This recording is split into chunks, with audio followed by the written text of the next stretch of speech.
E é a maior agressão que Israel sofreu do Hamas, que entrou agora no terceiro dia, com um saldo atualizado que supera os 1.500 mortos. Os feridos passam de 3.700, considerando os dois lados do conflito.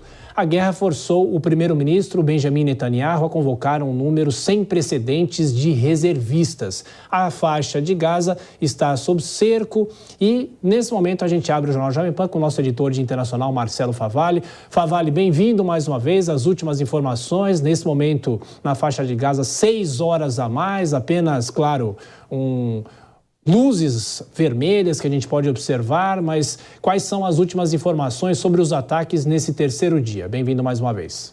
Boa noite, Tiago. Boa noite a todo mundo que nos ouve, que nos assiste. É até irônico começar com boa noite diante de uma tragédia sem precedentes. Parece um exagero da nossa parte, mas os números, o avanço da escalada da violência, as respostas dos dois lados nunca foram antes vistas, olhando pelo menos pelo território da parte interna de Israel.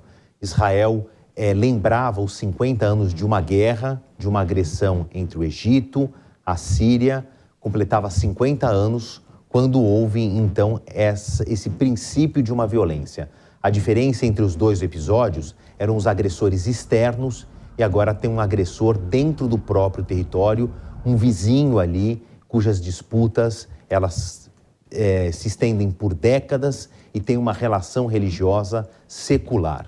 Bom, as imagens que chegam dos dois lados, elas são assustadoras para dizer o mínimo. Existe uma escalada nas respostas, isso era esperado, mas para a gente começar o Jornal Jovem Pan dessa segunda-feira, agora a gente olha para o macrocosmos, as adjacências do conflito, que são as potências internacionais. Os Estados Unidos, no final de semana, entre sábado e domingo, havia dado uma resposta por meio do presidente Joe Biden, da Casa Branca, em que todo o apoio seria dado para o seu tradicional aliado, o governo de Israel.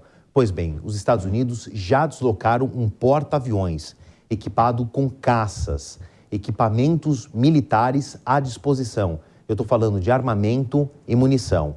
No começo da semana, novos agentes, novos atores externos também entraram em sintonia com esse mesmo discurso, a França e a Itália. A França em especial porque tem uma das maiores comunidades judaicas do mundo e a maior da Europa. Ao longo da nossa programação, a gente vai explicar um pouquinho melhor a situação da França, mas os governos de França e Itália, estou falando de outras grandes potências bélicas do Ocidente, também já prestaram solidariedade. Isso não é apenas um abraço. Essa solidariedade prestada pelos governos fala em deixar recursos à disposição caso o governo de Israel necessite. Internamente, são 100 mil militares já destacados em solo, em operação, em especial num cerco à faixa de Gaza.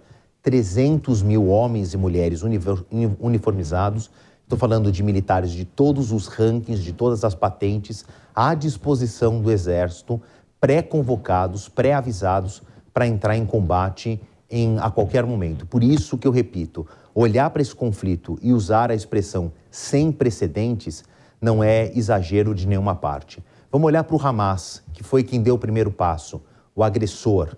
Este grupo que é considerado terrorista por muitas potências, entre Estados Unidos, Reino Unido, Canadá, Austrália, com diferentes níveis de classificação, mas o terrorismo passa por grandes potências ao redor do mundo, não falo só das ocidentais. O Hamas entrou em rota de colisão, aparentemente. É claro que a mídia internacional está toda de olho nesse conflito, é o principal assunto ao redor do globo, e uma rede árabe entrou em contato com alguém do alto escalão do Hamas.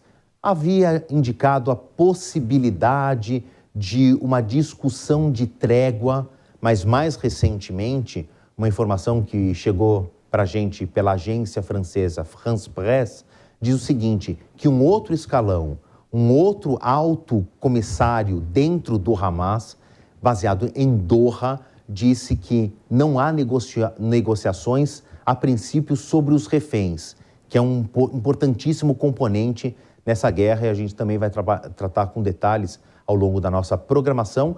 E o próprio, esse mesmo próprio agente de alto escalão, vou colocá-lo assim, disse que também não há abertura para outros tipos de negociação, entre aspas. Então, o próprio Hamas, com a apresentação desses tais líderes, não chega a um consenso. O cenário de guerra é que, no meio desse fogo cruzado, entre uma milícia armada, classificada de terrorista, e um exército altamente equipado, treinado e com uma potência tecnológica na ponta da lança, tem o chão da realidade, as civis, homens e mulheres de todas as idades, crianças, que quem sobreviveu vai ter uma marca eterna, mas o saldo de mortos só não para de subir.